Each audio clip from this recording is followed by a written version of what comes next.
పచ్చిపప్పు లేకుండా రిబ్బన్ పకోడీ ఒక్కసారి ఇలా చేయండి, టేస్ట్ అయితే చాలా బాగుంటాయి. హాయ్ అండి, వెల్కమ్ టు మై ఛానల్. మన ఛానల్ అయితే పాత ఛానల్ పోయిందండి, ఇది కొత్త ఛానల్. కొంచెం కొత్తగా చూస్తున్న వాళ్ళు ఎవరైనా ఉంటే సబ్స్క్రైబ్ చేసుకోండి ప్లీజ్ అండి. చాలా ట్రై చేసాము కానీ ఆ ఛానల్ మాత్రం రాలేదు. పాస్వర్డ్ మర్చిపోయాను. అది వేరే వాళ్ళని అడిగితే మనీ అడిగారు. సరే అని అంటే టైం పట్టిద్ది, ఫస్ట్ మనీ వేస్తేనే చేస్తాము లేదంటే లేదు అని. మనీ తీసుకొని కూడా చెయ్యని వాళ్ళు ఉన్నారు, జాగ్రత్త అండి. అయితే మనం ప్రాసెస్ మొదలెడదామా. ఒక గిన్నె తీసుకొని దాంట్లో ఒక కప్పుతో 4 కప్పులు బియ్య పిండి తీసుకోండి. ఒక చిన్న కప్పుతో పచ్చిపప్పు కాకుండా శనగపప్పు ఉంటుంది కదా, అది 1 కప్పు మాత్రమే తీసుకోండి. బాగా క్రిస్పీగా చాలా బాగా వస్తాయి. ఒక చిన్న కప్పుతో బాగా మరిగించిన ఆయిల్ వేసి పిండిని బాగా స్మూత్ గా మెత్తగా కలుపుకోండి. ఆయిల్ మొత్తం పిండికి పట్టేసేలా కొంచెం అలా లేట్ అయినా పర్వాలేదు కలుపుతూ ఉండండి. అలా ముద్దలా చేస్తే ముద్దలా అయిపోవాలి పిండి.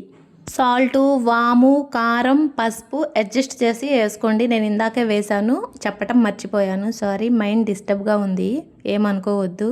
ఈ పిండిలో కొంచెం కొంచెం వాటర్ వేసుకుంటూ ముద్దలా తడుపుకోండి. పిండి గట్టిగా కాకుండా మెత్తగా కాకుండా చక్రాలు వత్తటానికి ఈజీగా ఉండేలా కలుపుకోండి. ఎందుకంటే కొంతమంది మన చేతుల్లో బలం ఉంది కదా అని గట్టిగా చేసేసి చేతులకి బొబ్బలు వచ్చి అలా కాకుండా కొంచెం చూసి చేసుకోండి. ఈ మాత్రం వంట మేము చేసుకోలేమా ఏంది అంత వివరంగా చెప్పకపోతే అని అనుకోవచ్చు. వచ్చిన వాళ్ళు అలా అనుకుంటారు, రాని వాళ్ళు అలా కాదు కదా, వివరంగా చెప్తేనే కదా నేర్చుకునేది.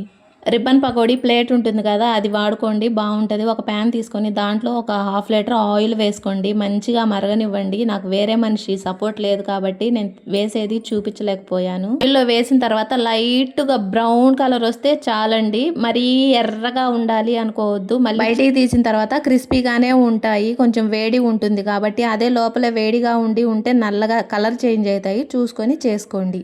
మాకు అది కూడా తెలియదు అనేవాళ్ళు కూడా ఉంటారు. సపోజ్ చెబుతున్నానండి, ఆ స్పూన్ ఉంది కదా దాంతో అలా కొడితే టక్ టక్ మన సౌండ్ వస్తుంది, అప్పుడైనా తీసేయొచ్చు. ఇలా ఇంత వివరంగా ఎందుకు చెప్తున్నాను అంటే, దేవుడు కొబ్బరికాయ పెట్టాము అని అంటే ఏ మూల పెట్టాలి, ఎలా పెట్టాలి, పీసు ఉంచి పెట్టాలా, బొట్టు పెట్టాలా, బొట్టు పెట్టకుండా పెట్టాలా అని అడిగే జనాలు ఉన్నారు యూట్యూబ్లో. అందుకని నేను ఇంత వివరించి చెప్తున్నాను. మన స్వీట్ స్టైల్ చెక్క పకోడీ ఇలా చేయండి, టేస్ట్ బాగుంటుంది, బయట కొనాల్సిన అవసరం లేదు.